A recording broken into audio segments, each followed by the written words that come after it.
Hi నమస్తే welcome to Myra media. నేను మీ కేవీఆర్. ఆంధ్రప్రదేశ్లో ఇక ఈ హరిహర వీరమల్లు సినిమా విడుదల సందర్భంగా థియేటర్ల బంద్కు పిలుపునిచ్చిన యాజమాన్యం ఇక దాని తర్వాత దొంగెవరు అని చెప్పి ఇక పవన్ కళ్యాణ్ గారు వేలెత్తి చూపించడంతో ఇక ఆ నలుగురు అందరూ తెర మీదకి వచ్చి మేం కాదంటే మేం కాదా అని చెప్పి ఇంకా అల్లు అరవింద్, దిల్ రాజు ఇట్లాంటి వాళ్ళంతా మాకు అసలు ఈ వ్యవహారంలో సంబంధమే లేదు, మా గుప్పిట్లో ఆ థియేటర్లే లేవు అని చెప్పి వివరణాత్మక సందేశాన్ని విడుదల చేసిరు కదా.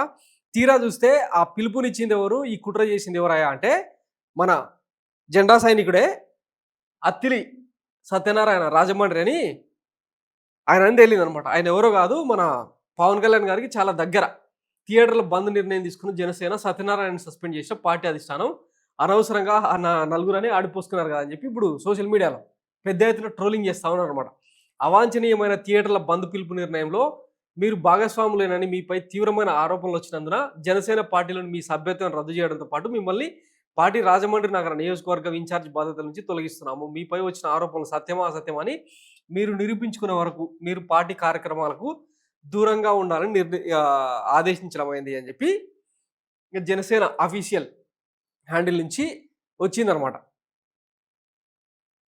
చూసిరు కదా, ఒక సినిమా రిలీజ్కి సంబంధించి అంటే మన దాకా వస్తే తప్ప ఇంకా ఆ నొప్పి ఏందనేది తెలియలేదు. గతంలో వైఎస్ జగన్మోహన్ రెడ్డి ఈ థియేటర్లన్నింటినీ లిబరలైజ్ చేసి దోపిడీని అరికట్టాలని చెప్పి పెద్ద ఎత్తున సంస్కరణలకు ఆజ్యం పోసి మీరు ఆంధ్రప్రదేశ్కు రండి, రాయితీలు ఇస్తాం, సబ్సిడీలు ఇస్తామని చెప్పి ఎంత మంచిగా చెప్తే దాని మీద ఎంత పెద్ద ఎత్తున ట్రోల్ చేసినారు. ఈరోజు ఒక్కడన్నా ఈ నిర్ణయం మీద, పవన్ కళ్యాణ్ నిర్ణయం మీద, ఆయన చేస్తున్న దాని మీద ఏ ఒక్కడైనా మాట్లాడుతూ ఉన్నారా?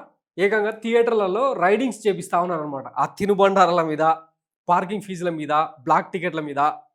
గతంలో వైఎస్ జగన్మోహన్ రెడ్డి ఇదే ప్రయత్నం చేస్తే అసలు మా ప్రైవేట్ వ్యవహారంలో మీరెట్టే ఏలు పెడతారు అని చెప్పి ఇక ఒర్లిన నోరులే కదా.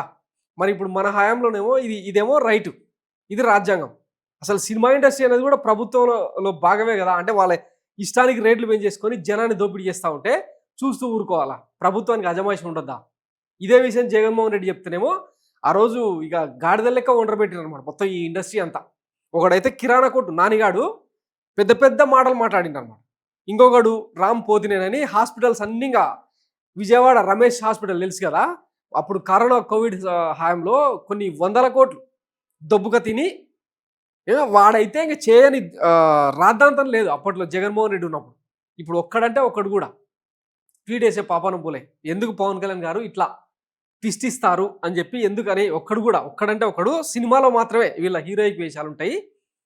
ఇంకొకడు AP is in safe hands అన్నోడు అసలు అడ్రస్ లేడు, జాడపత్తలేడు. ఇక మహేష్ బాబు, ప్రభాసు, అల్లు అర్జున్ ఇట్లాంటి వీళ్ళంతా ఏంటంటే ఇంకా అధికారం, పార్టీ, ప్రభుత్వం ఎవరిదన్నది పక్కన పెట్టి అందరితో మంచిగా ఉంటారు. ఇట్లాంటి వాళ్ళు మాత్రం ఎవరు అధికారంలోకి వచ్చినా లైట్ తీసుకుంటారు అనమాట. వాళ్ళని పక్కన పెడితే ఇంకా మిగతా బ్యాచ్ అంతా.